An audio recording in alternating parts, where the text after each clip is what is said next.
L'ange dit à Abraham, l'année prochaine, à la même époque, je reviendrai.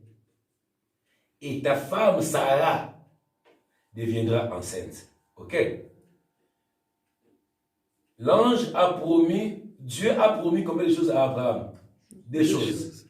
Le retour de Dieu et l'enfant. Vous êtes d'accord avec moi que Dieu ne trompe pas? Oui. Ce qu'il dit est la vérité. Mais l'année prochaine, on va seulement remarquer que Sarah est enceinte. Mais Dieu qui devait venir n'est pas là. Est-ce que Dieu est un homme pour mentir? Non. Je dis que Dieu est retourné. Mais il n'est pas retourné sur le plan physique comme ça, comme une grande personne. Mais il retourne dans la maison d'Abraham, mais sous la forme de qui? Sous la forme d'un enfant, d'un fils.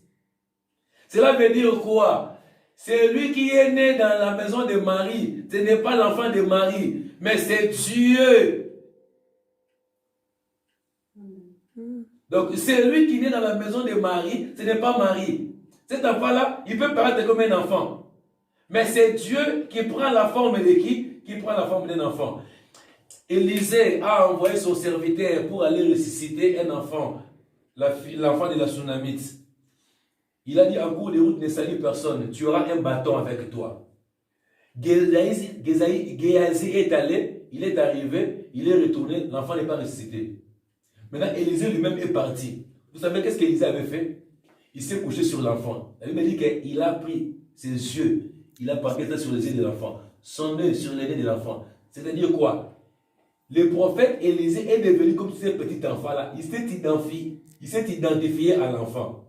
C'est que pour qu'il y ait la bénédiction dans la maison de la femme de son ami, c'est que Élisée doit devenir comme qui? Comme un enfant. Mais il n'est pas un enfant. Donc, la grossesse qui se trouve dans le ventre de Marie, ce n'est pas un enfant comme tout un enfant. Mais c'est Dieu qui vient sous la forme d'un enfant. Que Dieu vous bénisse. Amen.